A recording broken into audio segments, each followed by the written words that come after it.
Hello, friends. Welcome to another episode of HR to CHRO Podcast. And today we have Mr. Krithivasan with us. He started his career with Meritrac, which was into campus hiring. Then he joined Deloitte into consulting as an HR professional. Then he has been with Virtusa for quite a long period of time, which was in IT. Then he was in Pickyourtrail, which was into travel. Then U-Drive, which was again young professionals, guiding them for their career. Then he was an entrepreneur, and currently he's CHRO of Prayagh Consumer Products. So welcome, Krithi. Thanks for giving us time. Hi. Thank you so much for having me here. Pleasure. So generally, I like to start by asking why HR. But so your career journey is so interesting that you have had an experience of so many different industries. So did you join HR only because you'll get a chance to experience so many industries, or did it happen by chance? Okay. To put it very simply, I'm an accidental HR. Oh, okay. I never planned to become a HR, nor did I even know what HR was back then. It was in the year 2004 when I was preparing for my law entrance, and I gave a couple of exams, and the one that I could make it, uh, unfortunately, it was way out of my state. I mean, I had to move to East, and my Oh, brother was also going for his higher education in Delhi. So, being a typical South Indian parent coming from South India and Chennai specific. So my parents are like, get something here or maybe try again for the next year. So I decided, okay, I'll pick up something which is local. I picked up BCom. While I was trying to do that, it so happened that I got an opportunity to do some coordination with an assessment firm. That's how Meritrac happened, and it was actually giving me a little bit of kick because I had the opportunity to sit along with the panels and interview students. Though I was not questioning them, but at least I was part of the panel. And the students used to ask me, "How did it go? Is there a way that you can influence?" And those students are actually 2 years or 3 years senior to me. yeah. And it was more of ragging them, you do this, I'll kick you out of the room, and all those things. So that gave me that kick, and that's how I became a HR. So I decided to join that company as a full-time employee. I stayed there for little less than 4 years. I was there for close to about 3 years and 8, 9 months. Uh, but again, I wanted to move into HR. That's how I wanted to get into a company where, since I did BCom, how can I actually get into the Big Four? That's how I joined Deloitte. Uh, like you mentioned, I've been moving into different industries. Nothing was planned, nothing was intentional. It just happened. It just happened that I never repeated industries. If you ask me, will this trend continue?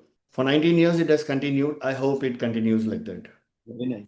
See, the reason I was saying this is because generally people are scared of moving into different industries because it is that much more challenging. In one industry, when you know the ins and outs, it's easier for you to move from one organization to another. So this is one trait which I have seen that people who reach the CXO level, they are not afraid of taking up challenges. So that was the reason I was asking. So how has been this experience? I mean, Truly enriching because all through this 19 years, I have been exploring quite a lot. I have never been like, okay, fine, this is my role, I'll restrict my role to this. I've always been exploring. And that's how when in fact, the interesting turn point came at Virtusa Consulting.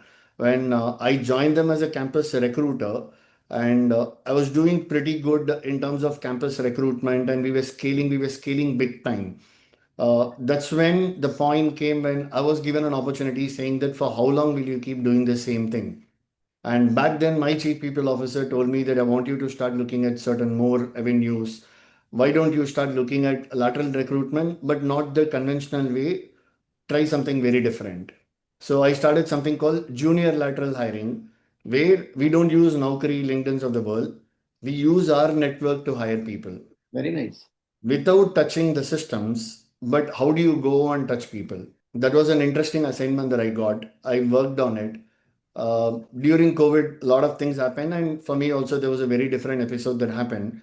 Mhm. But in a way, I would thank COVID because that gave me an opportunity to pick up something that I've never even thought about, something called HR strategy. Mm-hmm. When I came back post-COVID after a month long of staying away from work and a lot of episodes in between, uh, when the team was completely dismantled and I was given an opportunity saying that why don't you start again something different? This time it would be more on HR strategy, Mm-hmm. more to do with not just hiring of rank freshers or B school grads, but more to do with grooming them as well. How do you give them a career in life? Mm-hmm. It's not just about hiring people, not the direction, but Mm-hmm. direction in terms of how do we groom them and mold them. Mm-hmm. That's how I started the strategic journey with Virtusa, and that gave me an opportunity to actually go abroad as well. I stayed in New York for about 7 months. Uh, but again, before getting into the trap of the great American dream, I want to come back. And yeah, it just happened that I got an opportunity. So back then, I again had two opportunities. One, I got an offer from again a big four to join them as a head of campus recruiting for Asia. I had an opportunity from a startup to come in as a director of HR to set up their HR process. Easy thing anybody would have taken is okay, known devil, let's go into campus recruitment because that's where the core is, that's where I'm uh, literally bred, and it's like a place where I have my heart and soul. Correct. But I decided that I've spent enough time there that I don't want to do it. Rather, why not try something new if I really want to follow something very different and explore? And that's how I decided, even if I don't know core HR, someone is giving me an opportunity. He believed in me. He's saying that, why don't you join us? So why don't I go there and try it out? And that's how my Pickyourtrail journey also happened, where Very I was the first director for them, set up the whole HR process systems, not just the HR process systems, but also setting up new offices, new location. It was a very different experience altogether. very powerful. And then again, taking a break, that was the turn point, not the midlife crisis, but that was like, okay, I've now explored more. Why don't I take a pause and see what I really want to do? That's when I took a 1 year long break. Uh, and then I did a couple of consulting assignments. Your Tribe, Webnovation, Shivnadar University, Hitachi, uh, all these happened in that period where I was actually the advisor for them. Very nice. So I'll come back to taking up these challenges and how it does it help a young HR professional or any professional to rise faster in their career because you become better in what you do. But before that, I also wanted to talk to you about People Premier League, that you are a founder of People Premier League. Yeah. So if we could have some information on that. Okay. So People Premier League was something that I'm a big fan of competitions to be run at campuses.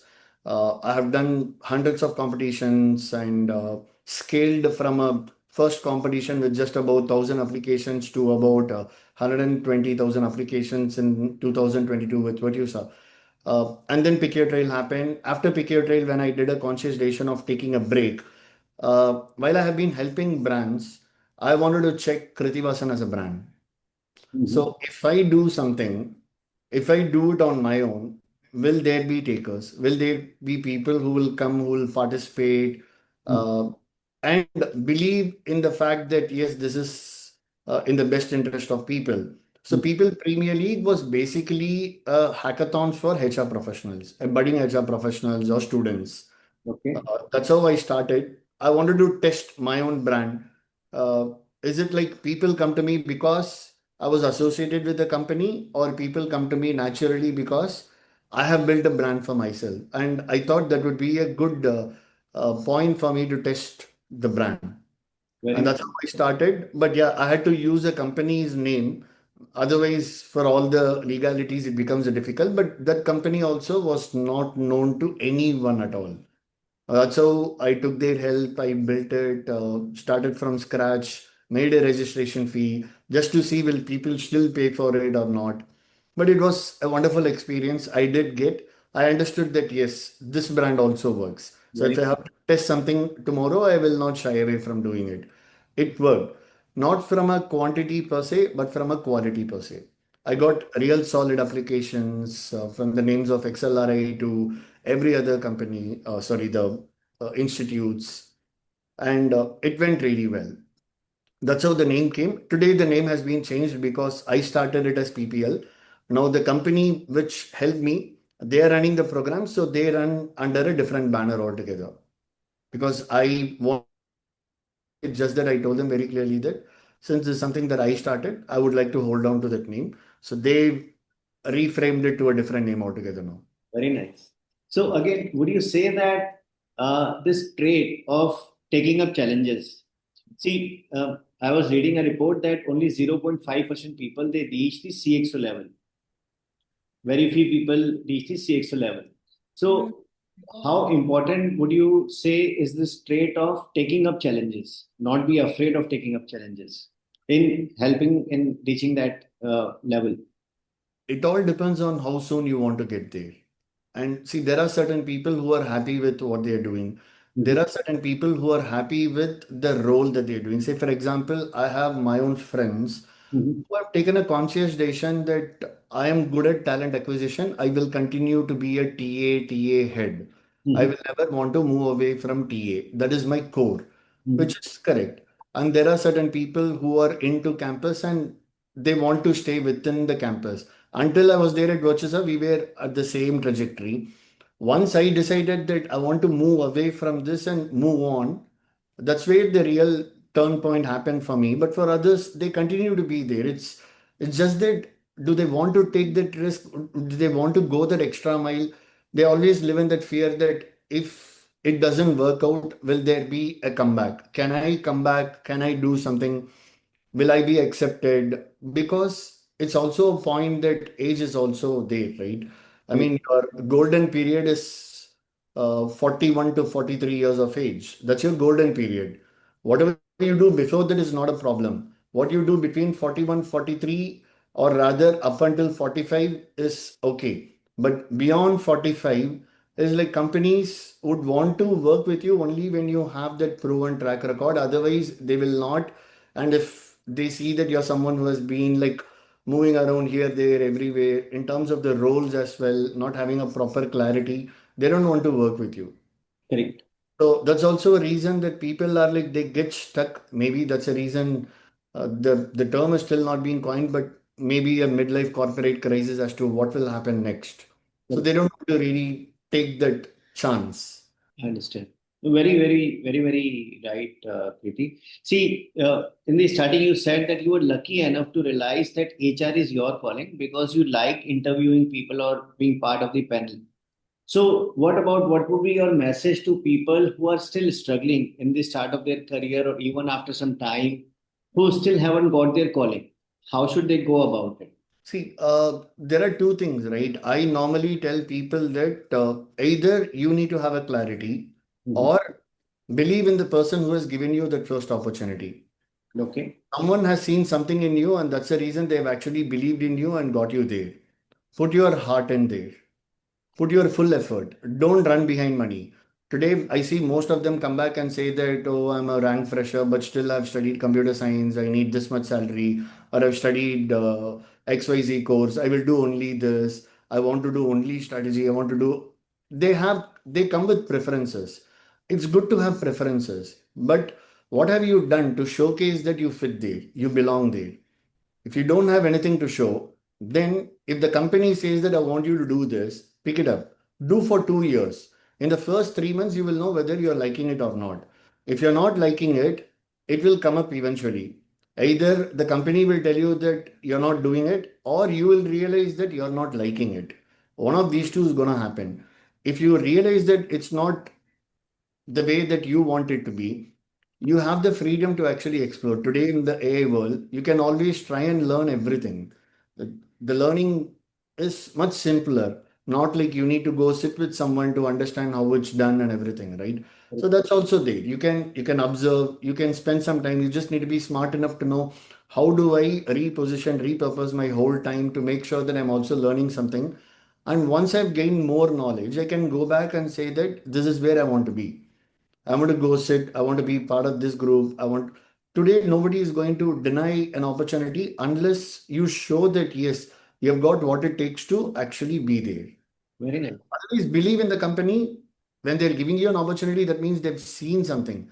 Unlike your mass recruiters where they have to recruit in bulk, gone are the days. Now nobody recruits in bulk. So it means just believe in that person, go with that person Very or the nice. company.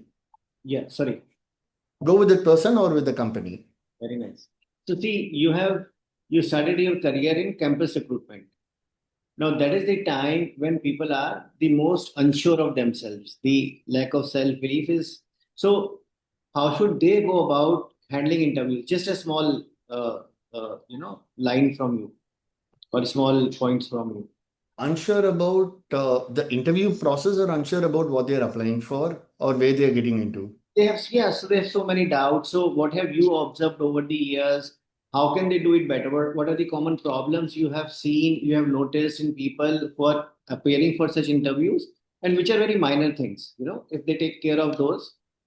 Compared to the days when I used to go for campus recruitment in my early days of my career, people back then used to come not with a mindset that I need a package, I need this, I need that. Their only goal was to get a job. Somehow I have to get placed, I have to start because there is a need. And today that need has gone off. For them, it's all about satisfying their own needs.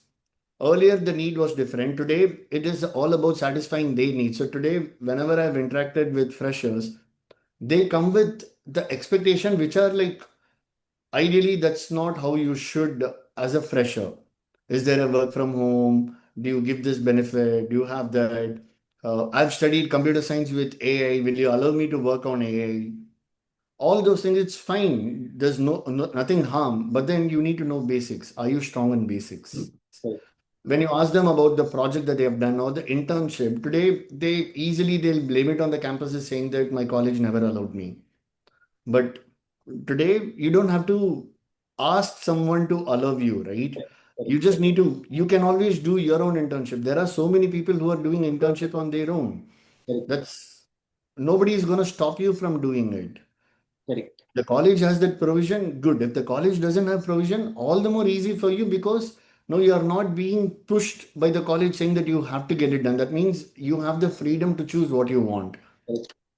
So that will give you enough exposure and make you learn from certain things that no degree can teach you. Obviously. Not going for internship, blame it on the college saying that no, I never had time, I had to do this, I had to do that. That is always there, and that the flexibility in terms of I'm open to learning is something that I see is missing big time. I fully agree. They See, come with a fixated mindset. yeah, yeah, I fully agree, Kriti. And there are two kinds of people or two kinds of students. One who are just going with the flow and they know that their parents have pushed them into doing this course and they'll get placed eventually someday and they'll get into a career life and they think that this is the best time to enjoy themselves. And they'll come to think about job, etc., career later on. While they are in the college, they want to enjoy. But also, there is a segment of students who are serious who want to go for a good career. But because the popular culture or the peer group pressure is that enjoy now and we are not doing internship, why should you be doing internship? Or why should you be so serious? So just to fit in, that segment of people also do not plan their career the way they can be. And they also don't have that clarity that you were speaking about earlier. So these set of students will be watching these podcasts, or the young professionals, because anyway, people who are not serious may not be watching these podcasts. They'll be busy doing other stuff. So, what would be your advice to them? Should they go for a mentor to get that clarity? How do they get that clarity that this is what I want to do, and this is my career. So these are the internships I should do, or this is how I should plan my career or take up projects. So is it mentorship? Is it networking? Or is it self guidance, contemplation? What would be your advice? It's a combination, in my opinion, because choosing a mentor is even more critical because a right mentor can make your career, and just blindly going behind someone can break your career. So Correct. you got to be very particular about whom you're following. You Correct. can follow anyone, but following the right person will lead you to the right door. That's very, very critical. That I have seen many a times people making that mistake of just following someone, and then finally after certain time they come back and say that probably I didn't take the right guidance. So Correct. seeking right guidance from the right set of people is very, very important. But at the same time, follow your own gut as well. If at all if you feel that this is what, there's nothing wrong in taking risk. See, first time you will fail. It's okay to fail. What have you learned? And you should make sure that you don't repeat that mistake again. If you make that mistake again, then you haven't learned. Correct. Learn is all about you fail in the first attempt and then you do well in the second attempt. Correct. Very powerful.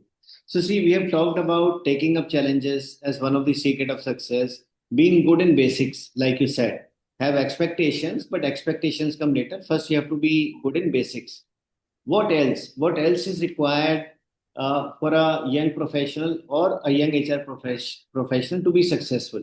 What have been your secrets of success? To be successful is to not just wait for opportunities come and knock your door.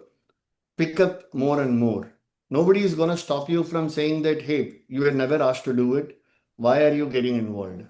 So, if you really find it something interesting, you want to propose something, but at the same time, just for proposing something, don't go and propose. Make sure that you have done enough due diligence. You are convinced of the fact that yes, it requires that I need to make such statements backed with data. And if you are able to prove, then nobody is going to stop you from saying that you can't do this, right? So that's important. Explore, but at the same time, make sure that you back it with enough data. Very nice. Perfect. What else? So, taking initiatives. What else? Taking initiatives, and today one of the biggest thing that I feel missing is the sense of ownership. Very nice. I pick up, I do, but I wait for instructions. Correct. If something goes wrong, do I have what it calls to be like, yes, I screwed up, I'll make sure that I fix it. That sense of ownership is completely missing. Okay, I didn't get the required support. Maybe that's a reason. They just they just look for avenues to pass the ball. Correct. That's again should not be the way it is. If you've made a mistake, be bold enough to come and say that yes, I made a mistake, but I'll make sure that I rectify it. Or I've got it covered, don't worry.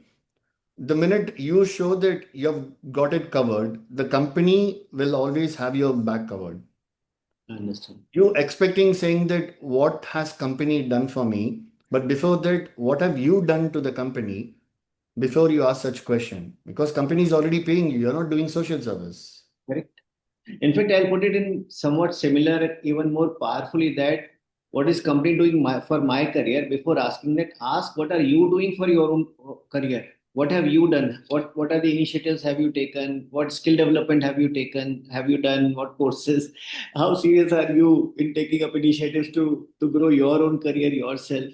You haven't done anything yourself and you just, you're taking it as a 9 to 5 job and you expect company to build your career. That is okay. They already do that, but you also have to do something. True. Okay. So see, when I started my career in 97, Kriti, HR, see, it was more of services industry was almost non-existent. Software, there was something which was happening, but insurance, banking, all that private banking in 95, 96 only it started. Before that, we only had PSU. So banking, ITES started later on Y2K, and then so many other services started later on. So that time, HR was looked at in a certain way, as a support function. Uh, and probably more so for IR, for industrial relation and labor management, etc. Cut to now, where HR is more and more a strategic partner, and they get a seat at the table and they are advising the business on how to go about it. So, how important is having business knowledge for a young HR professional? One, two, how should they go about it? Without business knowledge, you can't grow. Without understanding the business, whatever that you say becomes Greek and Latin. You'll have to mean it. Correct. Otherwise, it becomes difficult, right? Say, for example, when I was interviewed at Prayagh also, back then it was more of a conviction that the CEO took, that it's okay to take a bet on a person who doesn't have any knowledge about manufacturing and FMCG, primarily because I come with a proven expertise. The fact that in every company that I have worked with, I have made some notable changes which are visible and which people can vouch for. Correct. So that was the way. Now, cut to 1 year, my role has already grown by 2x. I have built my team. When I came in, I had a very small team. I've built my team. We have done quite a good amount of changes, a lot of work in progress, though. We have Hmm. done quite a good amount of changes, but work in progress, getting to understand. And in fact, I, in all, take pride in saying that now I'm also part of the executive committee where we take some core business decisions where even the most experienced person doesn't have a seat in the table, but I do have. That's precisely because I took that time to understand the business, what it requires, what sort of a support that HR should do. Because unlike other departments where they are focused more from their department, HR cuts across all the departments. Because end of the day, every department needs people, every department needs processes. Correct. These two are very important and only HR can help them. Correct. HR is an enabler. And if we have to do justice of being an enabler, you need to understand the business. Without knowing the business, you can't even speak anything. Very nice. So during your journey, can you share some examples on how your understanding of business in that organization or your past experiences of knowing about business helped you guide the business or business leaders take up better decisions, or by giving you a challenge, a problem, shared by the business, because of your business knowledge, you were able to find a better solution for it. Any example which comes to mind, Kriti? So in my previous company, one of the biggest challenges why they hired me as a director was precisely because they had a big leak in terms of attrition. Okay. So in a year, the entire sales team would have gone out and a new sales team was coming Oh, in. That's okay. the kind of attrition that they were having. While sales team will have attrition, but that role need not have such a big leakage as to why what's happening.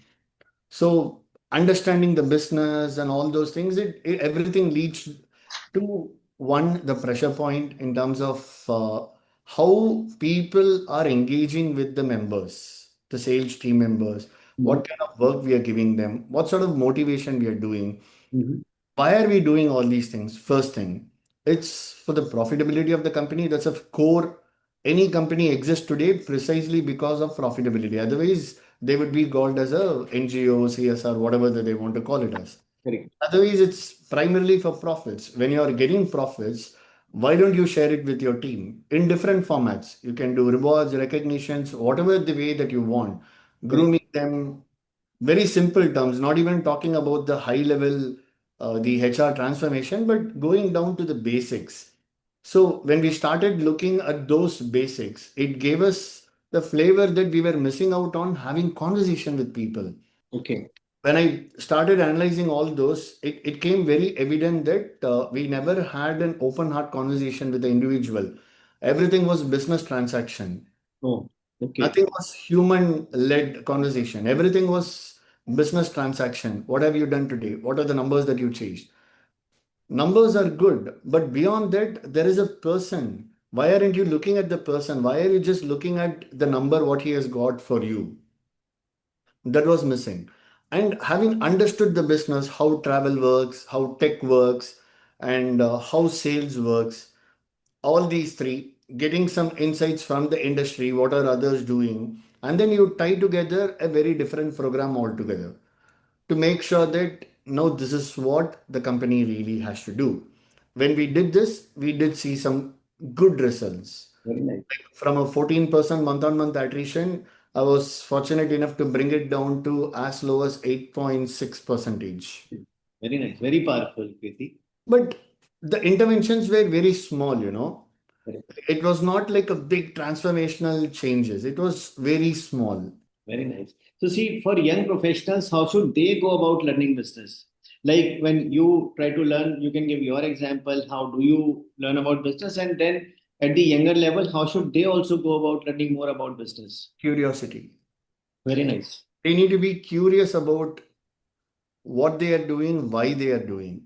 Many people, they start off just because I have been instructed, I have been told. Correct. Nobody ask question. Asking the right set of question will give you clarity for tomorrow. Mhm. You're doing the work for today, but have you got the clarity for tomorrow? If you get the clarity for tomorrow, today's generation have something called creativity. If they ask the right set of questions and if they get the answer, they will solve tomorrow's problem. Very nice. Curiosity in them should always be there. They should be curious to learn. They should be curious to ask questions.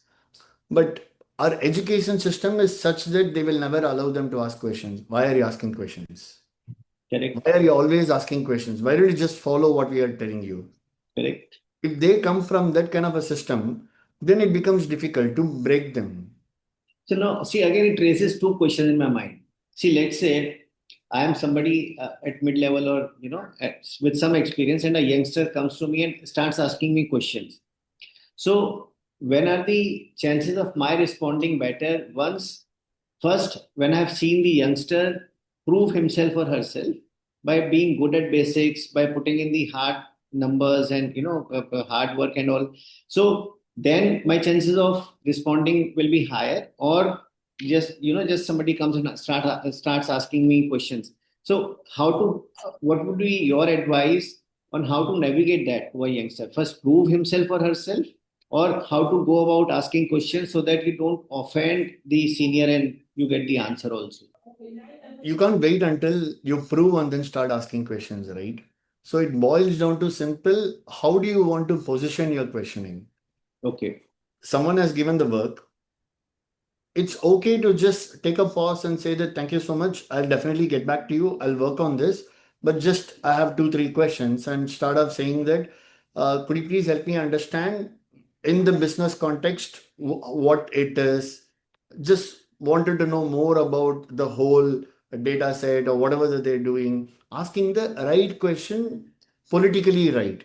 Very nice. Not directly hinting saying that, you know what, I need to know everything before I start working. Then that shows that aggressiveness. So Yeah. that shouldn't come out. It should be more of the curiosity should be visible. Correct. Like, I want to learn. It's all about the art of asking the right question. Very nice. If they're able to do that, it becomes much easier.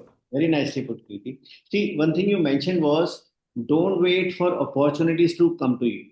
Take initiatives. Look for opportunities. So some more thoughts on that because it is very powerful.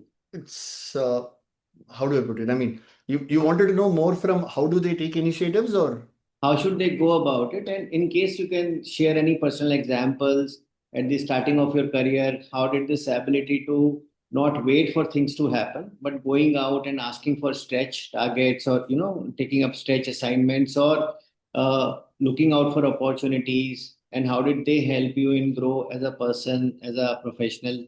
so in my first company, if you ask me, what I did early on in my career was that I always wanted to leave an impression where if I do it perfectly fine. That's how I started back then. And that's what gave me an opportunity to actually, even when I did a mistake, I at least owned it up. I said, yes, I did a mistake, but I'll make sure that I cover it. There are certain things that I cannot disclose here in public forum because those are very closed room conversations. So when some mistakes happen, I was there the next minute. Even if I had to travel, yes, there was a very big incident which required me to be at the spot within 2 hours, and I made sure that I was there. Probably, was it required that I have to be there? No. Was my manager required? 100% yes. But I took the initiative saying that I'll be there. If my manager joins, it's good. Very nice. I made sure I showed up and I was able to make sure that the things were under control. And that gave me an opportunity to actually own the branch itself. That gave me an opportunity to run one of the biggest revenue generator branch for my first company. In second company, unfortunately, I never had such opportunities. Probably I can blame myself because I had a cultural shock whole through my second company because I come from a very, very small company where the overall company size itself was less than 500 people to joining a company whose HR size was 600. It was like not even small fish, a tiny fish in an ocean. Correct. So I felt that I don't belong there, and that's why I wanted to move out. But it was again a conscious decision that whatever it is, I have to be here at least for 2 years before I move on. Otherwise, my CV will get hit. Correct. But in the third company, every time when I proposed certain things, when there was an objection, I had an opportunity to say that okay, fine, they're objecting, so I better not propose anything new. Okay. But somewhere I felt that with objection comes a, a situation where are you thinking in the right direction, which will help the company. Correct. Objections will come. Even today, it keeps coming. But back then, it was more of what am I doing differently? So that allowed me to explore a lot of new things. So we started off something called Centers of Excellence back at campuses. Okay. IT services known for just going and hiring people in mass, bring them, train them, and then deploy them into projects basis availability. Why Mhm. don't we start hiring basis the capability, technical capability, and groom them even before they come on board? And once they come on board, you directly push them into projects. That means you're giving them a career growth and a trajectory even before they come on board. Can Very you take that step? So that's how we started. We piloted with few colleges with two technologies, and it worked out so well that in 7 years we moved from hiring from just 5 colleges for a specific skill set to hiring from 100 colleges for 12 different skill sets. nice. And we hired close to about 3,000 people who were trained and certified on multiple technologies while they were back at the campuses, and they were even given internship opportunities so that they just don't learn uh, theory, but they also do practice even before they come on board. How this helped was it was a deal breaker for us when we were proposing for one of the biggest client, and they wanted us to look at more of entry level people coming on board. So the other companies that were competing for the project was biggies, and when they had reached out to us when our team was submitting the proposal, they asked me to give as much information they can, and in fact they flew down to India. They asked me to take them to a campus as to how we groom them, how we go about the whole process, and that was a turning point. So the company said that, Kriti, remember, you're taking them is not for a jolly ride, but you're taking them because they signing this agreement is purely dependent on how well you're able to sell the companies, the growth at the campuses, what we do. And it really worked out. And we got the deal as well. Very nice. Very nice. Very powerful, Preeti. So, see, we also discussed about not being afraid of making mistakes and letting go of that fear of failure. Because, see, in our corporate workshops or when I interact with leaders, one of the biggest hindrances to growth, to reaching one's potential, is not taking risks because there is a fear of failure or there is a fear of making mistake. So, how powerful is to let go of that fear of making a mistake, and how should one go about it? Do we do we know whether will we live tomorrow or not? Correct. We don't know. That says it all, right? I mean, if my life is unsure what's going to happen tomorrow, are you going to live with that fear that oh, I don't know what's going to happen tomorrow, or are you going to be like, okay, I'll then do what it gives me that yes, I have led my life purposefully, right? Super. Same thing applies at work. The minute I know that tomorrow I don't know whether my work is going to be there or not, I'm here today. Why not leave an impression? Tomorrow, we should make the company feel that, you know what, his absence is felt. Correct. I shouldn't be like, I mean, nobody is irreplaceable. Anybody can be changed. But then the question is, when you go, will the system feel happy or sad about it? Correct. See, your life, your career journey, you have taken so many challenges, changing industry, one industry to another. And what would go through your mind, that fear of failure, did it used to come to your mind or not? And secondly, some instances where you might have also made a mistake, you might have also failed, but how did you come out of it, you know, and what was the learning? I've failed 100 times. A simplest thing is just blindly believing a friend and dropping a very lucrative offer in my early days. Okay. Made me realize that if you are convinced, no matter who it is, whoever tries telling you anything, if you are convinced, just go for it.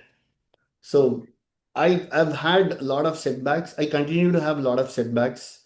Like going back to the first question when you asked me what is my age, and that's where you wanted to know. You look so young.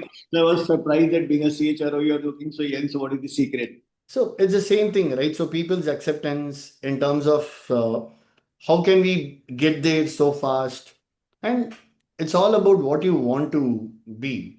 So some more examples on when you failed, maybe you had a setback, and how did you come out of it, and what did you learn from it?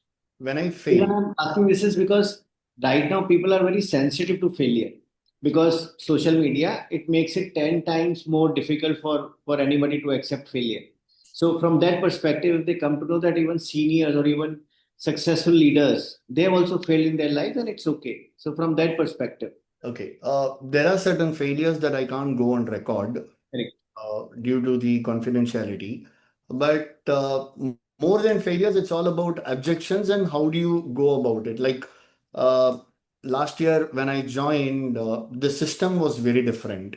Mhm. People's mindset was very different. Reluctance to change. Correct. So when I came in with new process, new set of guidelines and everything, there were objections. Uh, there were objections to an extent that we are not going to accept. It went until the board level, and then board had to intervene. They asked, "Do you really want to make these changes?"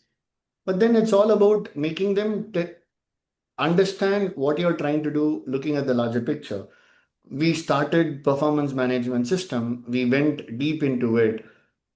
I failed miserably when I did the mid-year. We Oh, wanted to go through the system. It didn't work out. And there were statements saying that that's the reason you shouldn't be attempting all those things.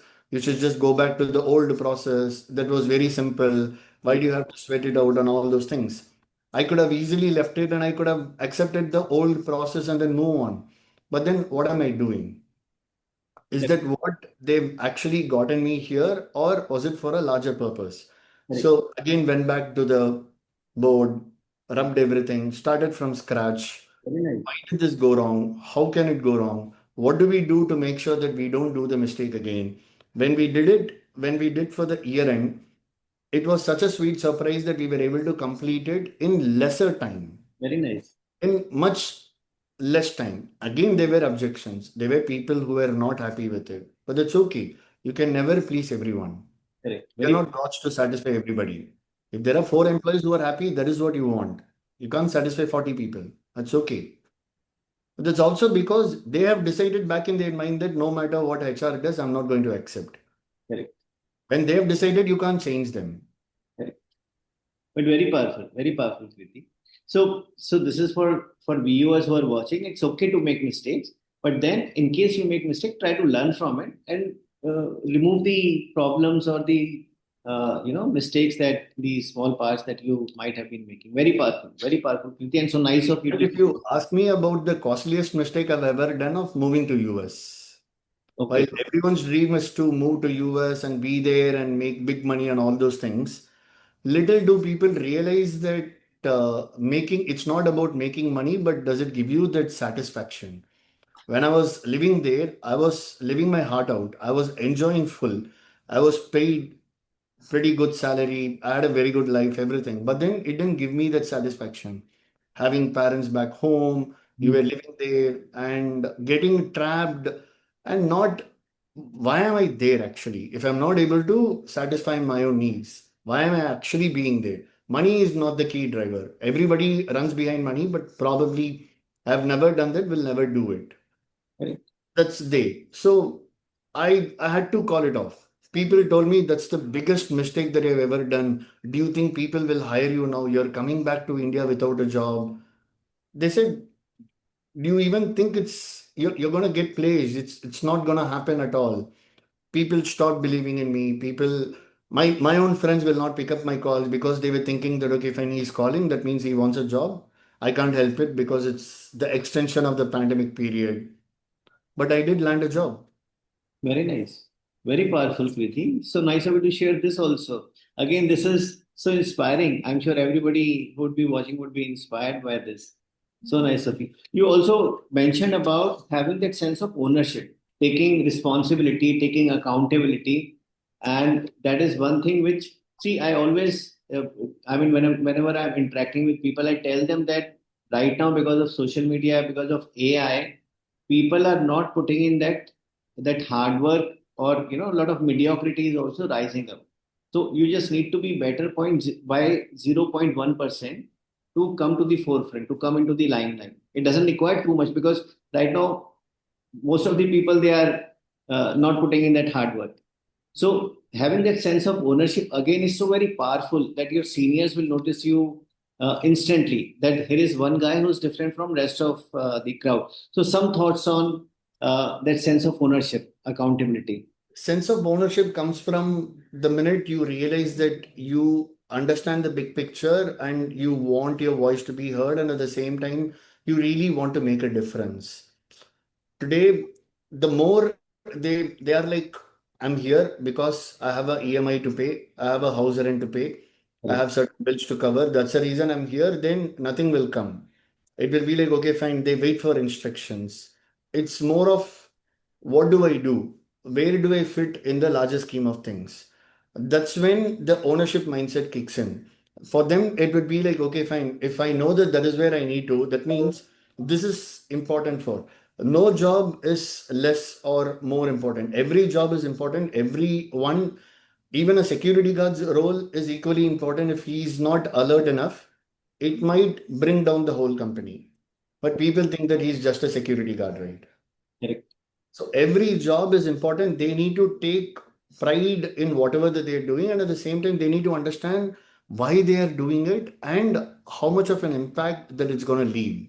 Very right. Very right, Kirti. So see, we earlier also talked about this, having this big picture. So you said that one has to decide whether, for example, one wants to stay in talent acquisition, or they want to do something else. So having that big picture, not only in the organization perspective, but also about your own career.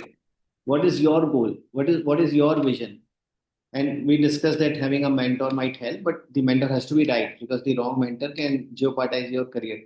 So how to have that own vision about your own career, your that big goal, the big fat goal that you should have, how to decide on that, because that will help you take up ownership also, I, in fact, I do this in every interview. I ask people, what is your purpose of life?